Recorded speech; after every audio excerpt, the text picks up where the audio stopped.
Chapter 18, Section 2, Wilson's Vision for World Peace. On January 8, 1918, Wilson went before Congress to explain his war aims. Although the war was still raging, he boldly stated an ambitious program to make the world fit and safe to live in. He called his blueprint for peace the 14 Points. It was designed to protect every peace-loving nation and peoples from force and selfish aggression. 14 points to end all wars. The first goal of Wilson's peace plan was to eliminate the causes of wars. He called for an end to secret agreements and the web of alliances that had drawn the nations of Europe into war. Recalling the deadly submarine warfare that brought the United States into the war, he wanted freedom of the seas.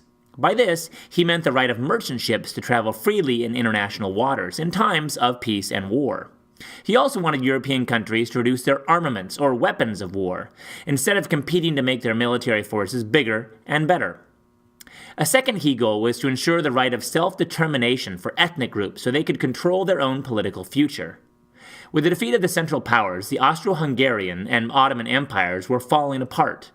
Many different ethnic groups lived within these lands.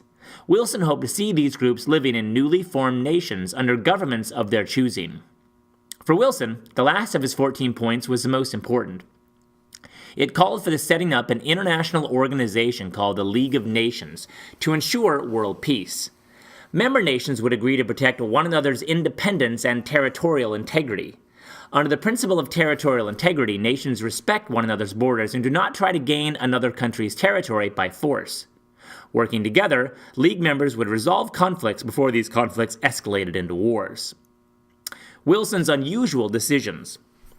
As the end of the war approached, President Wilson made an unusual decision. Up to that time, no president had traveled outside the United States while in office. Wilson broke with tradition by deciding to lead the American delegation to the peace conference in France. He wanted to make sure his goal of a lasting peace became a reality. As Wilson prepared for his trip, Democrats and Republicans were getting ready for the 1918 midterm elections. At that time, Democrats controlled both houses of Congress. Wilson called on the American public to show their support for his peace plan by keeping the Democrats in power. But his appeal did not work. The Republicans won a majority in both the Senate and the House.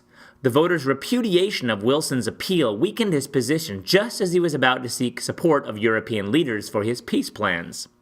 Wilson made matters worse by his choice of other American delegates to the peace conference. Although they were competent diplomats, only one was a Republican. Upon reading the names, former President William Taft griped that Wilson wanted to hog the whole show. Moreover, not one of the delegates had the confidence of key Republican leaders in the Senate. Because the Senate would have to ratify whatever treaty came out of the negotiations, this oversight would come back to haunt the president.